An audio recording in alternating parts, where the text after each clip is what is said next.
someone always seems to ask the question, why did you quit law enforcement?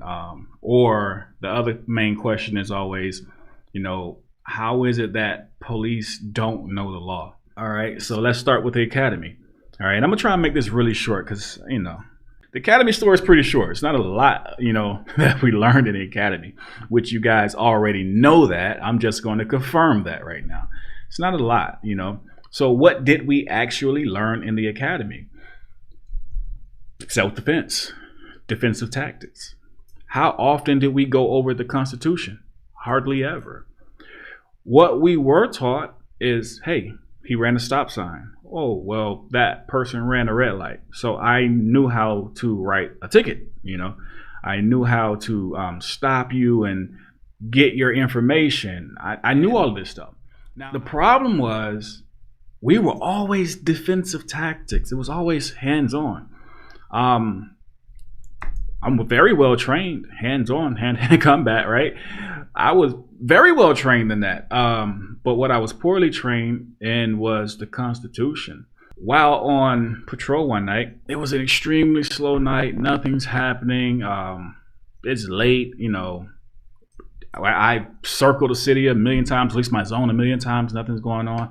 And so I stop, and when you see cars in the parking lot, let's be honest, we're probably on the phone, there's nothing happening, we're bored, which a lot of times when you see police officers just harassing people, it's because they're bored. I'm telling you, it's just ridiculous. Now we're in the academy, we're learning what I think we're supposed to learn. That's defensive tactics. Again, well trained, hand to hand. I can defend myself. Very accurate shooter. I can shoot a gun well. Why? We did a lot of that. But I came out of the academy not knowing your basic rights. I came out of the academy not knowing if I saw you on a sidewalk recording me doing my job, that you have every right to do that. I didn't know that. A lot of these officers don't know that. And what I tell people is this, that you see officers violating the rights of citizens all the time. Some of them are doing it on purpose because they do know, but many are not doing it on purpose. They really don't know.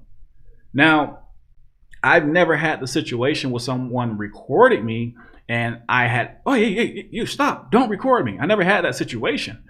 But if it had happened, I truly would not have known that, that's lawful.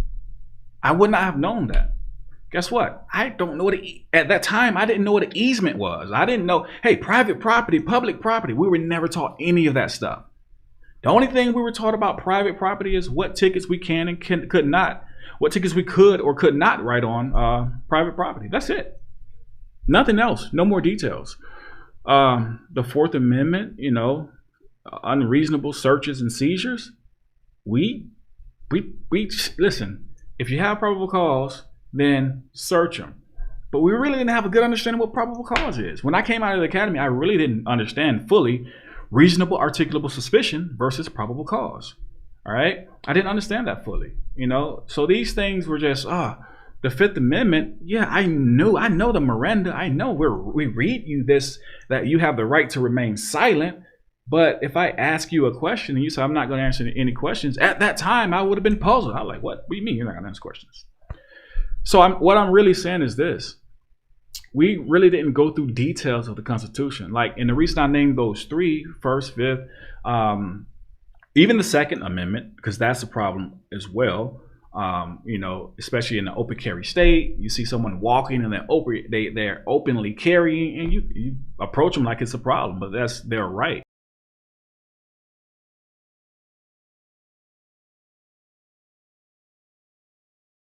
So with these, amendments, we did not really deal with them heavily.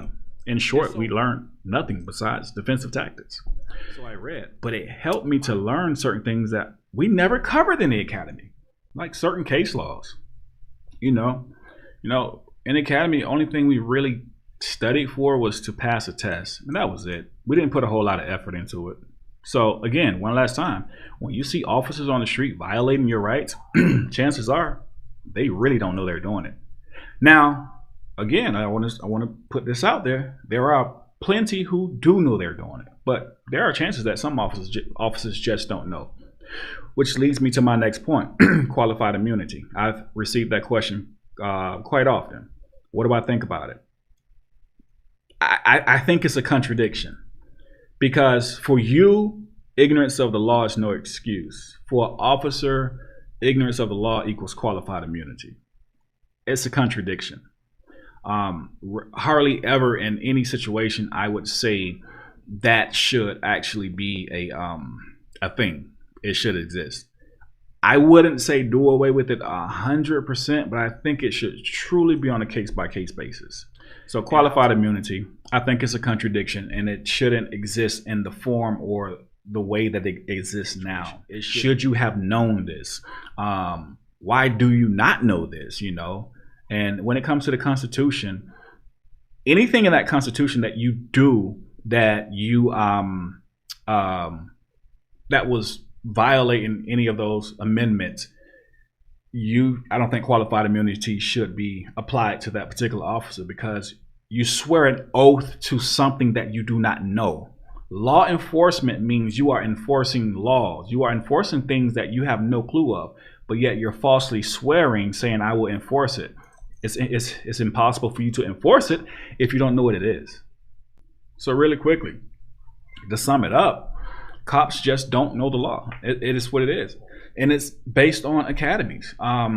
6 months, you know. If you go to like a hairstylist school, it's like 2 years, and everybody knows this, but academy is 6 months. Check this out. In the state of Georgia, you actually have academies that are 3 months, right? Look, I am not making this up. You can look it up.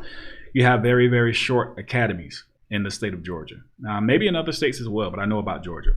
One thing I didn't like was the us versus them attitude. I kept hearing us versus them, and verbatim, us versus them.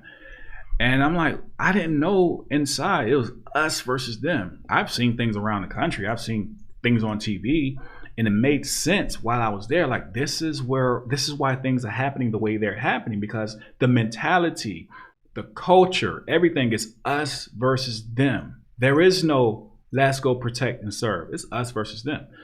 And that was something I couldn't really allow myself to get into. You know, I don't speak about these things on this channel, but I'm a spiritual person. You know, I believe in God. I believe God watches everything that I do. So therefore, for me to have a us versus them mentality, I don't think that God would actually really like that. Now, this is not to convert anybody, whether you believe in God or you don't believe in God. I do, and that's the way I feel. And so therefore, that's something that helps me to stay in a straight line and monitor my own behavior. And so I couldn't deal with the us versus them mentality. I would come to work, and in the patrol room, everybody would be like, you know, at the end, yeah, let's go make an arrest. Woo. And then this big football huddle, like, you know, excitement. It's not my first, you know, it's not my main priority to take you to jail. I don't get any benefit out of that, but a lot of guys do. It's a thrill for a lot of guys. It's excitement. It's how many did you get today? I don't get off on that. It doesn't do anything for me. That was something I couldn't deal with either.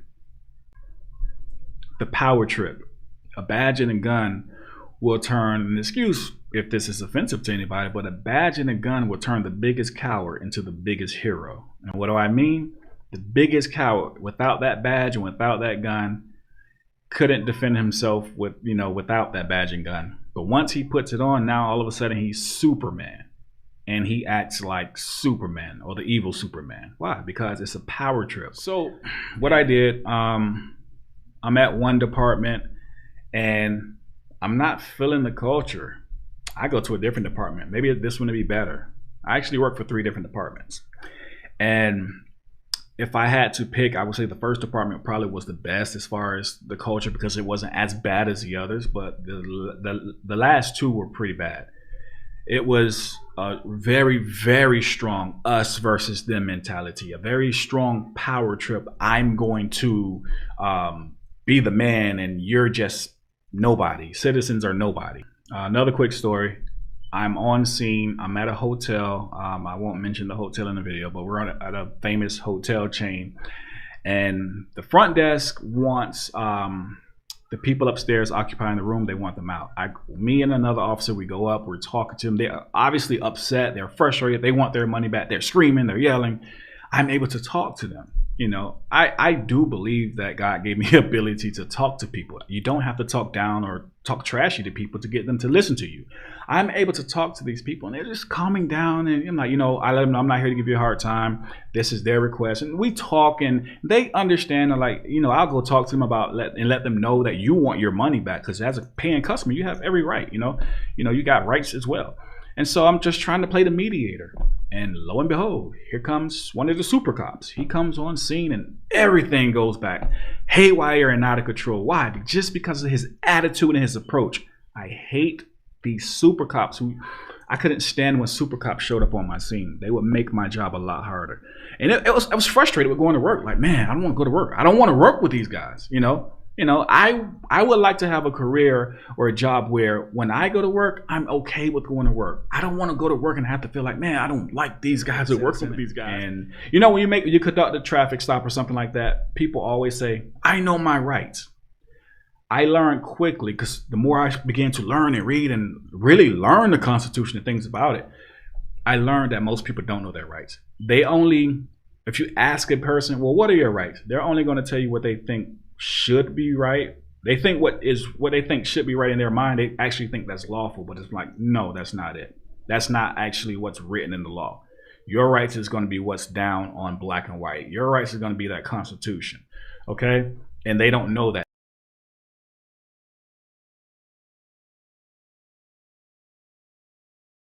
They just proceed to tell you things about, well, I think this and I think that. Well, that's not the law, what you think. So most people don't really know their rights. And so what I would do, I'm the officer. If you say, hey, I know my rights, I literally stopped so many people. And I'm like, they were like, I know my rights. And I'll be like, okay, yeah, what are they? And I will wait, to see if they're going to tell me what's right. And if they, very hardly ever did I ever meet anybody who actually knew their rights. When I would meet the people who don't know their rights, I would take the time to educate them on their rights and tell them where to find this, where to look up the laws, where to go to it in the Constitution, look this up, read this. And when I did that, it wasn't smiled upon, in the department. Why? Because I don't believe in violating people's rights, and it was just one thing after another. And I was tired of my personal character being judged based off the career field that I had chosen,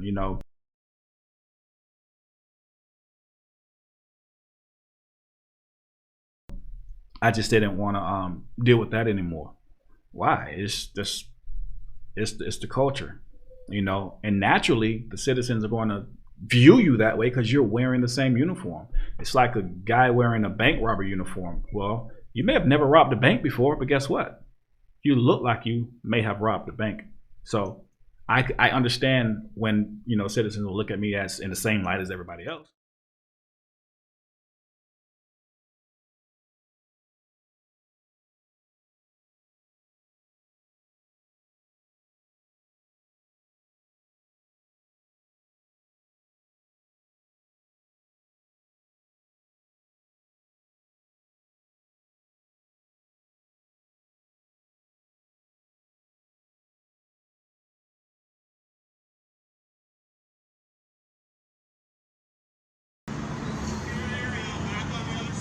Where does it say that?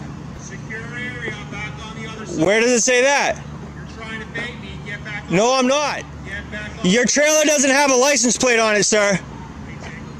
It doesn't say anything about authorized anything. Back on the other side. There has to be a sign, sir.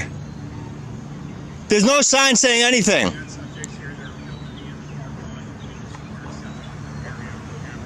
Where does it say secured area? I'm asking you to go back. I've asked you 3 times. I'm going to leave out this way. I'm going to leave out this way. Obeying direct order. It's not. Is it a lawful order? I'm giving you a lawful order. All right, I'm leaving. area. I need you to go on the other side. I'm leaving right now. This isn't a secure area, sir. Get out. There has to be a sign. I've asked you many times. What's your name and ID number? What's your name and ID number? I will tell you when you get out of the secure area. Where's the secure area? Please, there's gates there as indicated. Yeah, there's no signs.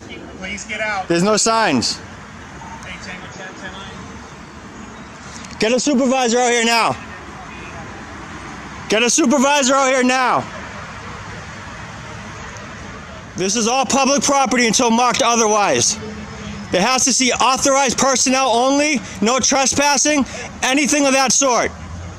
Deputy Simoglu is not a happy camper and is escalating the situation. While the video is stopped, I want to address a few things. Firstly, when an officer says a parking lot is restricted or off limits, they cannot simply pull that out of their ass. A sign must be displayed per Florida statute 810.08 through 810.10. It covers the entire basis of what constitutes a trespass in the state of Florida. The statute also clearly states that it must be posted to designate an area restricted. There is no sign posted here, so contrary to Deputy Simoglu's feelings, these auditors are well within their rights to document any and all police activity from said parking lot. Sergeant Van Neers, while reluctant, is about to inform his subordinate that he is incorrect. Here you go, here's his name.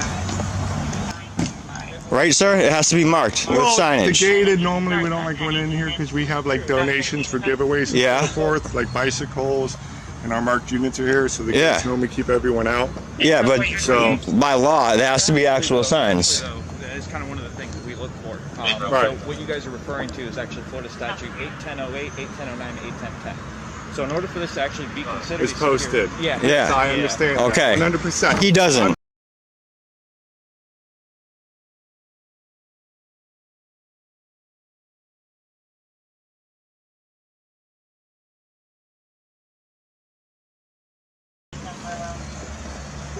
Look at that. He was threatening me with arrest and everything. Telling me it was a lawful order, and here I stand. Have a nice day. Yeah, you too. Don't give people unlawful orders next time. Yeah, you too. Yes, it was. Because I'm still here, aren't I? I'm still here, right? Simaglu?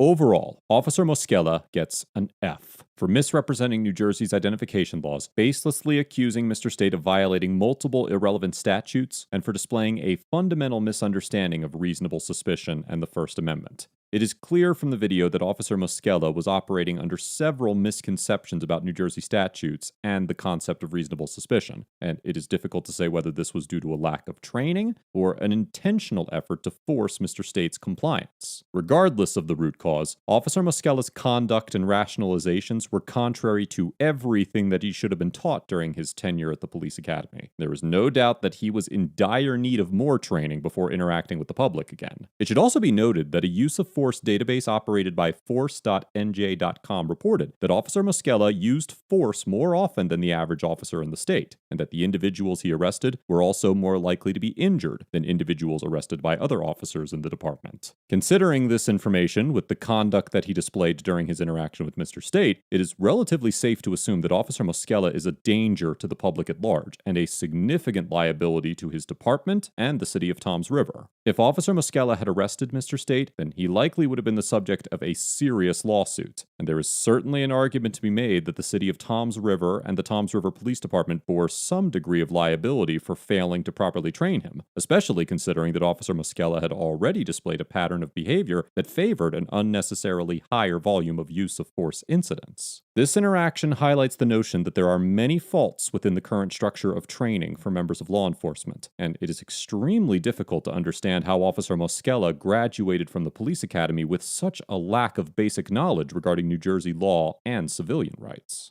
After Sergeant Ruiz allowed Mr. State to leave, he continued to film for several minutes before returning and asking Officer Moschella for his name and badge number. Officer Moschella refused to provide this information, but Sergeant Ruiz quickly stepped in to provide identifying information for Officer Moschella and himself.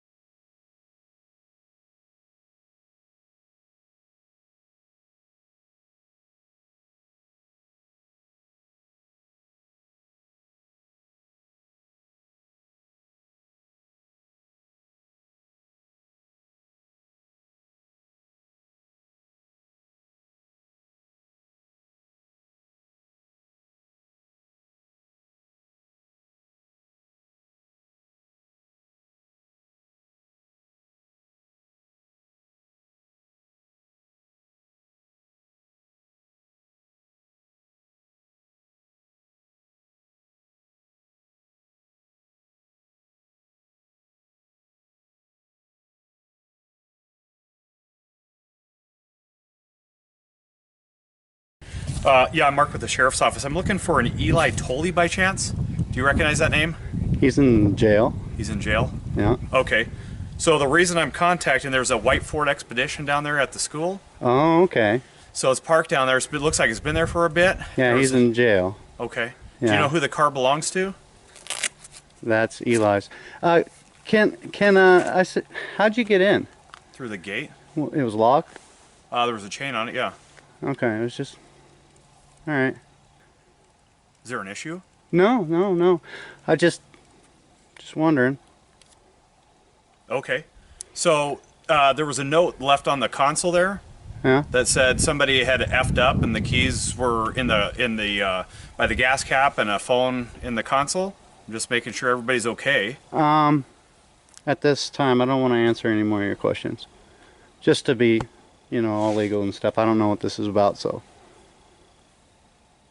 So I'm just trying to conduct... You can contact the Flathead County Jail, and I'm sure he's in there. Okay, so whose car is it? Card? Car. Whose car is it? That's Eli's car. It's not registered to him. I don't know. Okay, and who's Eli to you? I don't answer any questions. I don't understand what the deal is. I'm not answering any questions without my lawyer present. You're not under investigation for anything. Well, that's good. I'm just covering all my bases, dot my I's, cross my T's, you know what I'm saying? Yep, I do. So here's the thing, man. So I'm just trying to investigate and make sure that whoever that car belongs to is okay and not in need of help. Okay, you can investigate it other than my property. Do what? You can leave now. Please. Mr. Norris asks Deputy Mark to leave his property, which is well within his rights to do. It is only logical that an individual such as Mr. Norris could ask a police officer who had entered his property without a warrant to leave. If you would like to just... I don't understand what your problem is. No, I don't have a problem. I just don't like people coming into my property when it's a locked gate. I didn't know if you had horses here. You're trespassing. Okay. So I'm here conducting an investigation. Okay, you can investigate, but not here. Okay, and this is your property? I don't answer questions. All right, man. Have a good day. Is your name Jake? I don't answer questions. Jesus, man. Unbelievable. Thank you. Yep.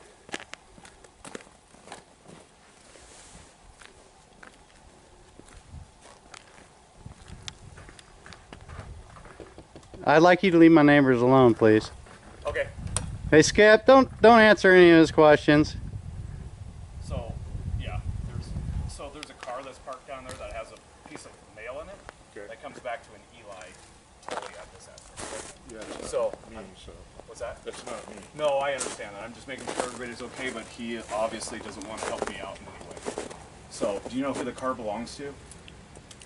God, you guys are putting me on the spot. I don't. You're trespassing right now. I'd like you to leave my property, I'm not please. trespassing. You came through a locked gate, and this is private property. It's marked all over the place that Perfect. Thank you. Private property. Okay. Call and file a report. Sorry. You don't want to answer any questions either?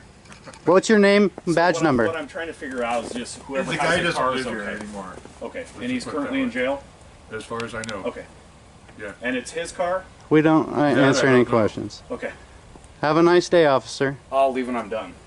Although Mr. Norris makes multiple requests for Deputy Mark to leave his property, Deputy Mark refuses to leave until he is quote-unquote done. Section 45-6-203 of the Montana Code states that, quote, a person commits the offense of criminal trespass to property if the person knowingly enters or remains unlawfully in or upon the premises of another. As used in this statute, Section 45-2-101 of the Montana Code defines premises as, quote, any type of structure or building and real property. And Section 45-6-201 states that, quote, a person enters or remains unlawfully in or upon any vehicle, occupied structure, or premises when the person is not licensed, invited, or otherwise privileged to do so. Section 45-6-201 goes on to clarify that, quote, privilege to enter or remain upon land is extended either by the explicit permission of the landowner or other authorized person, or by the failure of the landowner or other authorized person to post notice denying entry onto private land. Once granted, the privilege may be revoked at any time by personal communication of notice by the landowner or other authorized person to the entering person. While it is not clear from the language of the statute what types of land requires notice denying entry to be posted, the Supreme Court of Montana determined in the 2020 case of City of Bozeman versus Lehrer that, quote, all indications are that the posting requirements for land and private land in the legislation were intended to obligate a landowner to clearly communicate a closure of raw or unoccupied land that recreationalists may seek to access, in contrast to other premises that had previously been defined in the criminal code,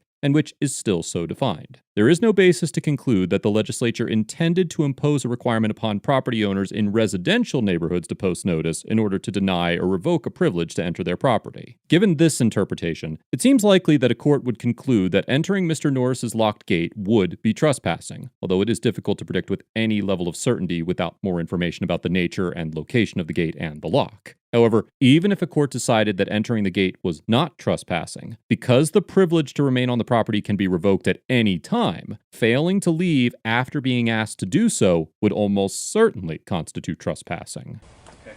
Well, I appreciate your time, sir. Okay. And what's this guy's name? None of your business. Yeah, it's up to him. Gotcha. Sorry.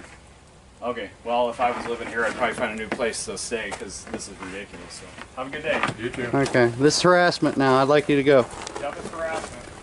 After refusing to provide his name and badge number to Mr. Norris, Deputy Mark drove off the property, stopping in the driveway at least once on his way out. As of the date of this episode, Mr. Tolley is still detained in the Flatland County Detention Center. It is unclear whether Mr. Norris filed a complaint about the incident or if he is pursuing legal action against Deputy Mark. Overall, Deputy Mark gets an F for entering private property without a warrant or exigent circumstances, refusing to leave the property after being told to do so by the property owner, and for becoming angry at Mr. Norris for invoking his right to remain silent. If Deputy Mark had done his due diligence as an officer, he would have known that the individual he was looking for was in a nearby jail, and this entire interaction could have been avoided. The deputy's investigation of an abandoned vehicle simply does not justify his decision to enter a locked gate to question citizens, and his refusal to leave demonstrated his disregard for Mr. Norris's rights. Another serious concern with this encounter is the deputy's angry reaction to Mr. Norris invoking his right to remain silent. Too often do members of law enforcement interpret a citizen's decision to remain silent as some sort of personal attack against the officer, but the Fifth Amendment is an arbitrary tool that is designed for situations exactly like this one. If Mr. Norris had provided the deputy with any information at all, he could become an element of a criminal case against his friend,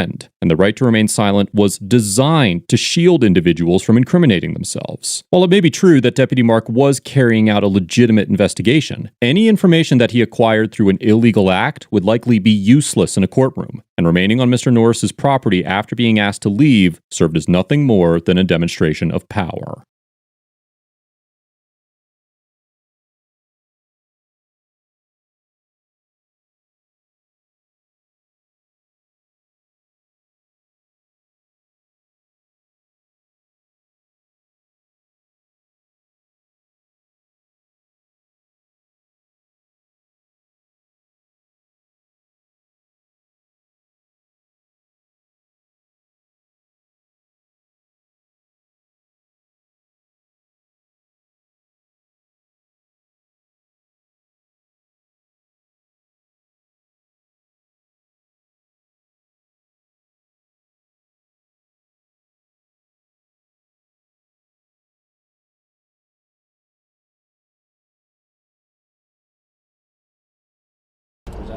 I've been cited for this before and was not guilty of anything when I went to court. Got the money back, paperwork for it. I was stopped. The vehicle code actually right says down you can't alter the lighting of your car if it alters the performance of the vehicle. So I don't know if you can tell up front here. See all these cars driving with white lights?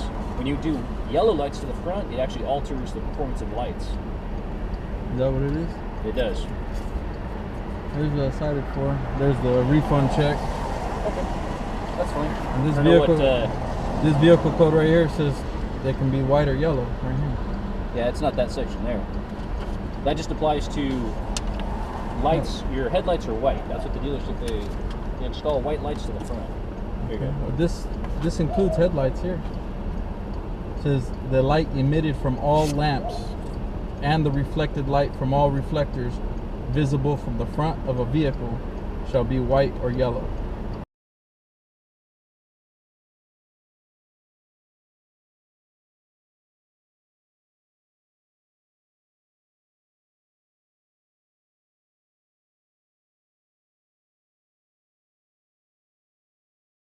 When you buy it, you're required to maintain your vehicle up to California standards. Which So if you I bought it from the delership like that, I believe I have been following the law here, according to the paperwork I have and according to me going to the court. I've made a diligent effort to make sure that these lights were lawful. my partner says everything checks out good, so you're good. I'll give you a warning. Just you're saying you're trying to take care of it. Actually, I'm not. I'd rather leave them that way. I really believe that they're lawful. I went to court on it. I checked with the Sergeant Chandler here at this district. I checked with the watch commander at CHP, and I really, truly believe that they're lawful. If you've taken the time out to stop me for this, or you want to cite me for it, I'd like to get a citation for it so that I can make sure that it's documented properly. Okay. So if you can cite me for a vehicle code that's relevant to these headlights, I'd like that, because if I'm not going to be cited for it, this is a complete waste of time. It's a violation of my Fourth Amendment rights to travel freely.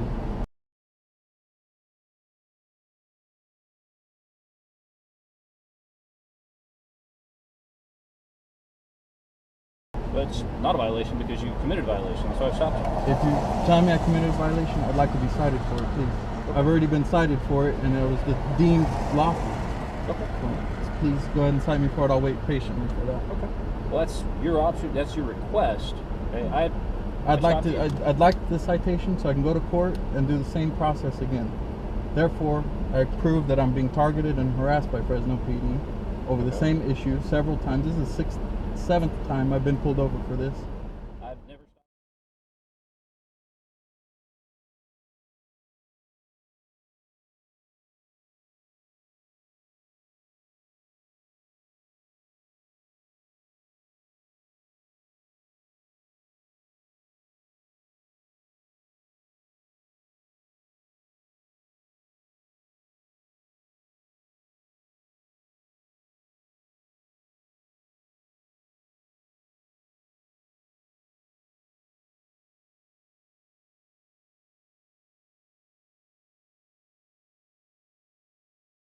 What is wrong with this country? What is wrong with Tennessee Highway Patrol? I'm warning you. There's somebody in danger. Somebody could be shot. I'm trying to tell you, there's a guy back there.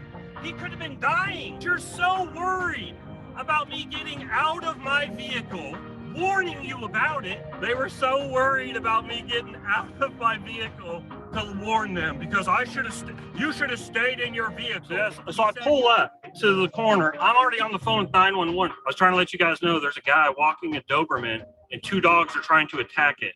So I see these guys at the corner and I'm like, hey, follow me. I'm like, hey, go over there. And I'm pointing over here. And he's like, no, you go. Okay. So then I'm like, hey, follow me. And he gets behind me and I get out of my car. I'm like approaching him. He gets out. Like, I'm not being like anything, like I don't have a gun. My hands are up. I'm immediately, when he gets out, I'm like, hey, I'm just letting you guys know that there's a guy behind you walking a Doberman. He's got two dogs that are trying to attack him. He's a big, mean Doberman. Called 911, and before they could pick up, well, I see the highway patrol on the corner. So I'm like, there's a Doberman over there going to attack, and this owner's probably going to get bit.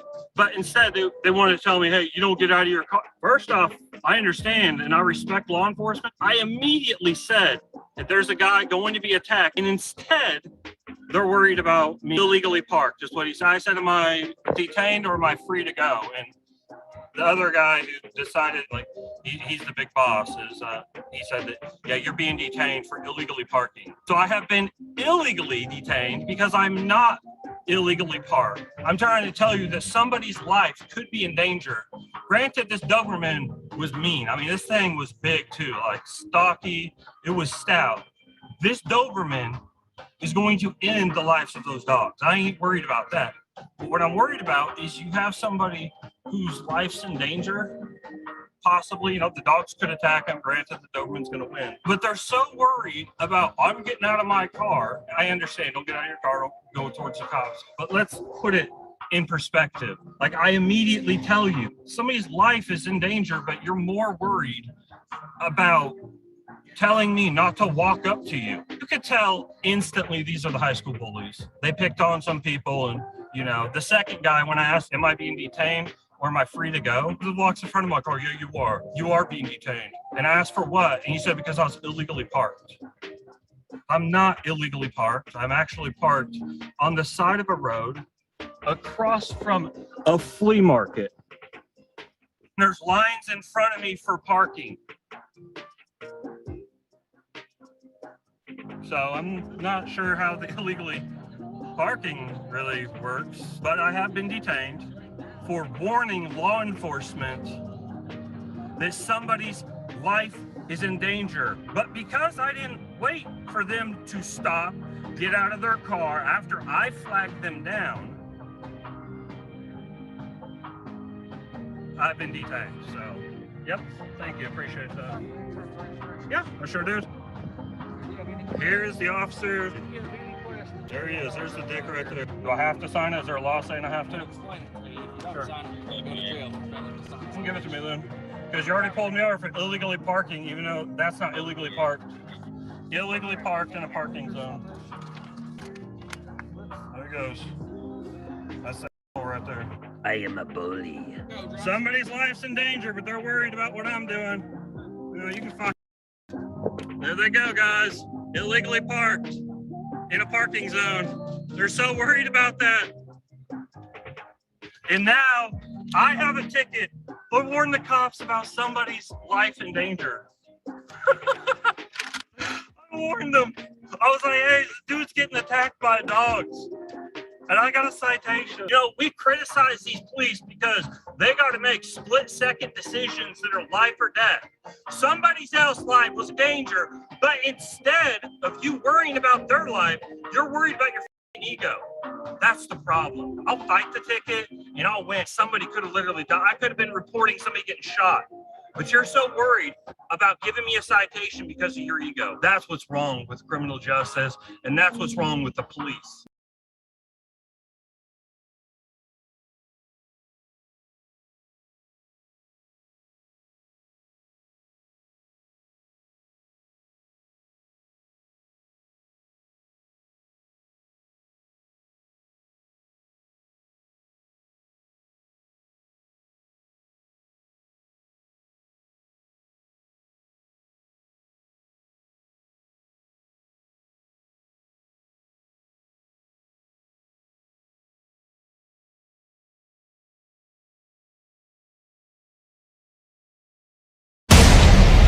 No, sir, it don't work like that. We don't surrender our Fourth Amendment rights. Right? That's a Fourth Amendment right.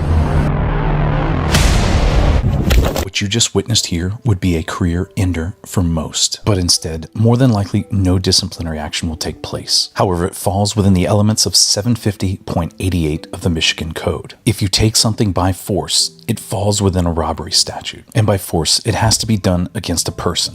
What? You know, MCR 8.115, the Michigan Supreme Court said I can go in the publicly accessible areas of the courthouse and record. Are you aware of that? Read the Michigan Supreme Court case ruling. What's your name, badge number? I'm not angry. I'm not angry at all. Why are you yelling at me? I'm not yelling. What's wrong with you? I have a loud voice. Okay, I have a quiet voice. You keep your voice down. I know I'm not going to keep my voice down. We'll talk like I normally. Now, what led up to this, where the part that was muted, was that the Deputy Atkinson did not like the way that the volume or the tone of freaking Media's voice was. He told him, don't talk to me like that. Freaking Media stated an expletive, which was muted out, and then the deputy lost control. So he snatched his camera, losing control.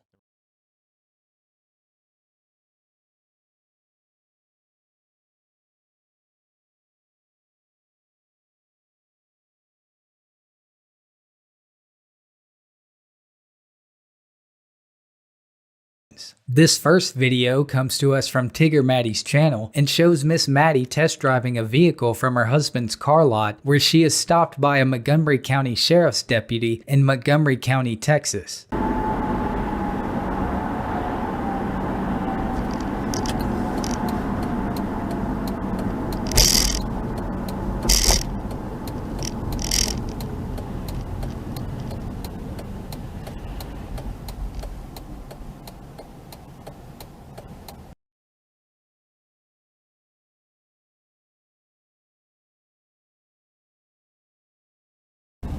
Are you pulling me over?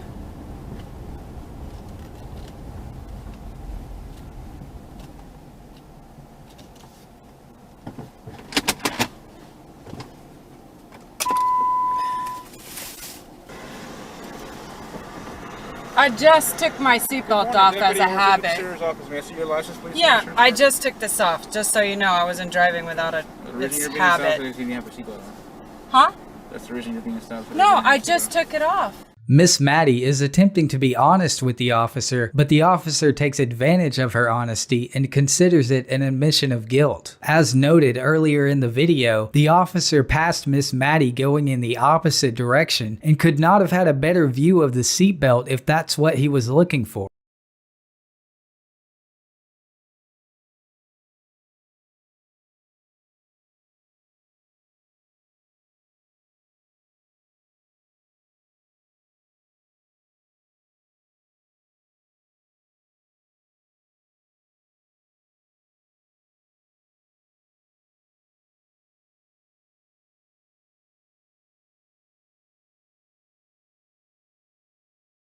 Like I said, I spent the first half of my shift with someone that had their brother die, so I spent 4 hours on a death investigation, left. Then I had the call we responded to. We've been looking for this car because he was driving around beating the hell out of his girlfriend. Yeah. We finally find him, and then when all this is done, I'm wrapping up my 12-hour shift. I have these three clowns coming up with cell phone cameras, like on a crusade for something that's not even happening, right? That's like wild. I don't know. And like I said, dude, if there's like an oppressive deal going on and cops aren't doing what they're supposed to do, I'd be the first one in line to be like, yeah, like the Dallas officer that shot the guy that was eating ice cream on his couch in his house. Yeah. Like, no, and I necessarily don't agree with that. I don't necessarily agree with that that conviction, because as a male officer, I feel like if I would have done that, I would have been doing 40 years right now instead of whatever she got. Yeah, it's crazy how that works. Yeah, so there's all kinds of stuff, man. Like I wish, I wish we could have a better dialogue.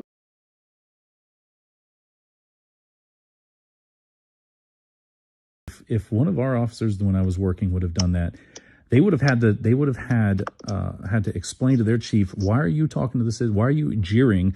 Why are you engaging with someone like that, knowing that is going to happen? The bait that is thrown out there was by you. It was by you, but it wasn't by him. He was standing there filming. And just like, when we say we prejudge someone or having a prejudice against someone, it's very tough. Even though the other officer had some... Oh, that dude's prejudice against, like, police, man. There's, like, no question about it. Is the video monetized? Yeah, I think it's monetized. All of our videos. How about we give some of the proceeds from the video to, like, the families of all the fallen officers this week? I mean, if there is some of those fallen officers, I'd like to be able to research that. I've donated to it. Like 19 officers got shot this week, man. In your town or the whole country? No, like I'm pretty sure in our state, but people like we had one constable killed. Mm-hmm. We had 3 other officers shot in Houston. Yeah, that's. But I don't know how much you'll care about that, because they probably did have a complaint on their record because they were out doing police work. I don't think that's when we're looking for the good cops. And there's bad cops out there. Like I'm working on this guy right now. I have 5 videos up on my channel, and all he does is arrest a homeless guy repeatedly over and over and over again. And the viewers on my channel are saying... I don't agree with that, but the problem is the cops. Well, that's what I'm saying with this officer that keeps arresting this guy over and over that does nothing. He sits on a corner, and I go sit and talk with him. Friends go sit and talk with him. Then the comments on my... Have you talked to whoever's calling it in? It's the council members. Did you video the council members in the parking lot? Oh, yeah. So what I'm getting at What did they say? Though they made an ordinance, they wanted this out of here, but they don't realize what the officers are doing to them when they do this. But what I'm getting at with that is the comments on my channel are like, this guy needs to be shot, meaning the officer, because of what he's doing to this guy that's helpless. And that's what the mentality is. When there's bad cops that do stuff like that, I don't condone.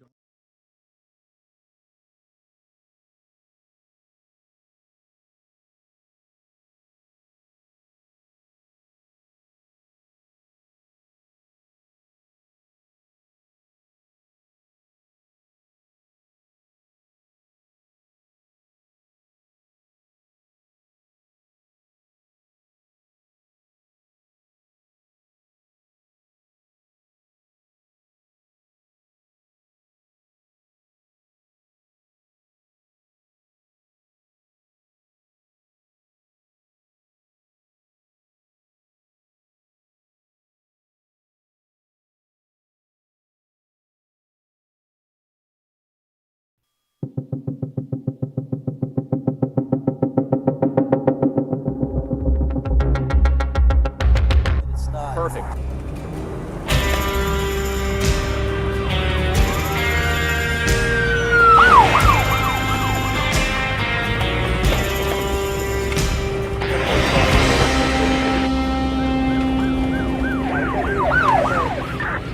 That clip shows a retired U.S. Marine being robbed of his life savings on the side of a highway.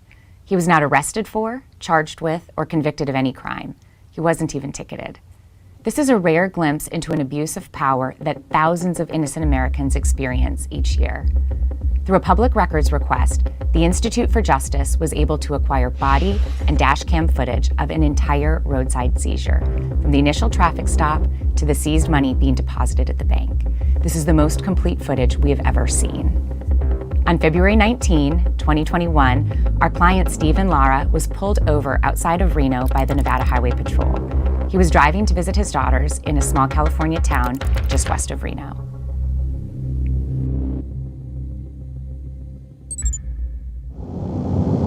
The driver of this vehicle was following that red and blue semi-truck too closely, less than a second following distance. Also driving under the speed limit, which is really odd. Stop him up here at Mustang, or a little bit safer, wider to talk to him. Make sure everything's okay. I'm doing great. Hey, the reason I'm stopping you, we have a special enforcement campaign going on. We're trying to educate drivers about violations they may not realize they're committing, but we're seeing a big increase in crashes out here. First, applaud you on your driving. You drive great. You're driving really slow. It appears that you're trying to drive safely under the speed limit. I appreciate that. I just want to talk about your following distance, especially around commercial vehicles. The Highway Patrol officer seems friendly and reasonable at first, even complimenting Stephen's driving. He orders Stephen to exit his vehicle and starts asking him a series of questions unrelated to why he was pulled over. Police often ask questions like this to see if a suspect's story lines up. You a fighter? Am I a fighter? Yeah, you got a tap-out shirt on. Well, I've got a lot of training. I'm a retired Marine. What do your daughters do, man? Ever been in trouble with law enforcement before? When did you leave? Where did you leave? What part of Texas are you thinking of buying a house in? What were you doing for work up there? The officer then explains the real reason he pulled Stephen over. Hey, while I'm working on this, let me ask you something, man. This is going to sound kind of weird. Part of my job out here is I do what's called highway interdiction. I look for people that are smuggling contraband through our state, across the country, weapons, humans, drugs, illicit currency, things like that. Anything in the vehicle I should be aware of? Okay. No firearms? No explosives? Okay. Are there any drugs in the vehicle? Cocaine? I don't do drugs. Yeah, I gotta ask all these silly questions, right? Okay. Any large amounts of United States currency in the vehicle? Okay. What's a large amount of U.S. currency to you? Okay. So there's over 10,000 in there? Okay. How much money you got in there? Okay. Fair enough. Fair enough. Would you give me permission to search your vehicle today? That's okay with you? Okay, perfect. Although it's Stephen's right to refuse, he gives the officer permission to search his car. I didn't want to come across as being non-cooperative or combative, so I did what I felt was right, and I was very honest, very forthcoming. I was also very respectful, and I just wanted to make their job as easy as possible so that I could be on my way to spend time with my children.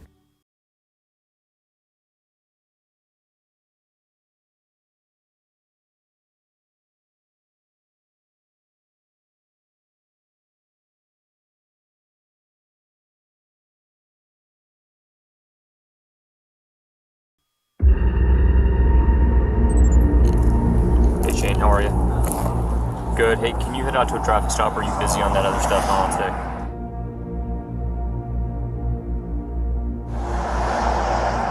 So if I'm still searching a car, but big bundle of money says probably at least 100,000. That interaction shows what's at the heart of the officer's interest in Stephen. He knows that even though Stephen did nothing wrong, the DEA will adopt the seizure of his cash and return a portion of the money to the Highway Patrol for the favor of giving them the case. Here's how an adoption works. When state or local police seize cash, cars, or other property, federal law enforcement takes over the forfeiture. The federal agency does all the work and kicks back up to 80% of the proceeds to the state agency that seized the property. In Stephen's case, that would mean the DEA would take control of the cash and seek to forfeit it through federal law, ignoring the important limitations that Nevada law places on seizures and forfeitures. In 2019 alone, federal agencies made $334 million in equitable sharing payments to state and local law enforcement agencies. In this case, the Nevada Highway Patrol stands to gain nearly $70,000 by taking Stephen's money. I think you're a good guy. I'm a good guy. So how much cash is that? About 100 grand. 100 grand. Okay. So, as you know, right, I'm a vet, he's a vet, you're a vet. It's not illegal to carry currency, have currency. It does, though, make us ask some questions on why someone has 100,000. I can understand why you don't trust banks, especially in this day and age right now. Stephen keeps his savings in cash. Maybe that's uncommon, but as the officer acknowledges, it's not illegal. I have nothing to hide from you. I appreciate that. Give me a few seconds, I'll make a couple phone calls, right? The officer first calls his superior. He interrupts that call to speak again with the DEA agent. Are you on your way out here? Okay, I'm waiting to hear back from Shane to see if he comes out here. This is it's a strange one, but not a strange one. Consented to a search, said there's money up there. We located what he says is $100,000. It's in a Ziploc sandwich baggie. There's also, I haven't gone into it a bunch, I'm waiting to hear back from Shane, but there's a bunch of bank receipts and stuff in there as well to show the currency. This might be Shane, hold on a second. This is Shane, let me play it back.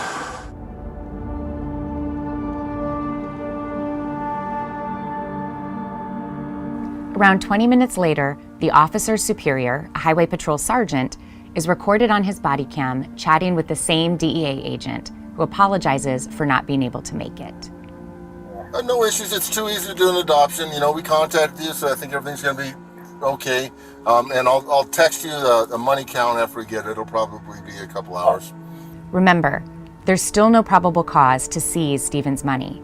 All the officers have is a large amount of cash, and cash is not a crime. But the sergeant isn't giving up. So why the distrust for the banking system? I just don't trust him. That's just my reasoning. It's my personal thing. Oh, I'm not trying to convince you one or the other. It's just it's not usual. After questioning Stephen, the sergeant speaks privately with the officer who pulled him over.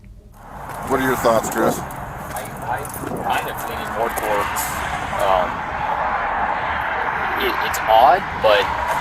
it's odd, but it's not packaged like normal. No, and he's answering the questions. There's receipts here, and I would like to put the dog on the currency, man. Okay. The two officers agree that Stephen has been forthcoming and has years' worth of bank receipts showing that he has withdrawn his savings from his bank accounts. But the sergeant orders the junior officer to put the dog on the currency. The sergeant puts Stephen's money in an open Ziploc bag and throws the open package to the ground on the side of the road less than 40 yards from Stephen's car.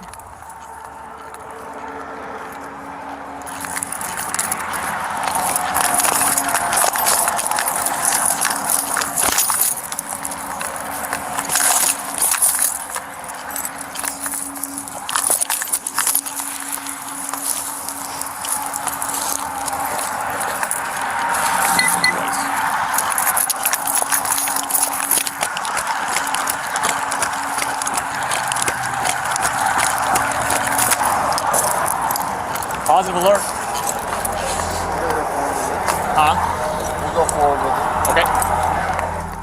This positive alert appears to have given the sergeant what he thinks he needs to take Stephen's life savings. Remember, both officers have planned all along to hand the money to the DEA. They are looking for a legal justification. But numerous studies have shown anywhere between 67 and 100% of U.S. currency has trace amounts of drugs. For that reason, a dog alert to currency on its own does not show the currency was used in an illegal drug transaction. What we're going to do, I believe there's drug proceeds, dog alerted to it. Drug proceeds? Yeah, it's very common, sir. We get people that are trafficking large quantities of marijuana from Northern California to all states east, even from Reno. Sir, I can tell you right now, there's... I'm going to tell you exactly what's going to happen, okay? We're going to seize it today, but that doesn't mean we're the final judgment on it. It's going to go through the DEA, okay? So the DEA will contact you, and the DEA will provide you with a means to fight it. You're going to have to provide your pay stubs. You're going to have to provide your other receipts and stuff like that, okay? Stephen now has nothing. He had to convince his brother to wire him $1,000 to continue his trip to see his daughters. Just want to let you know, I know you're just doing your job. That money I worked really hard for. Money that I have in my jacket is only a few dollars. I have money to pay for my kids, my bills, my hotel. We're going to get that car back to Texas. So, I know you're just doing your job.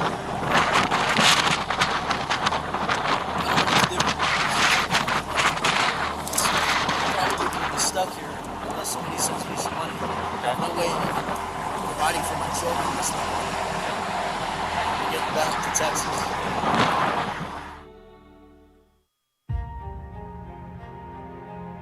After nearly an hour and a half on the side of a highway, Stephen was given a receipt for U.S. currency with a number to call the DEA agent.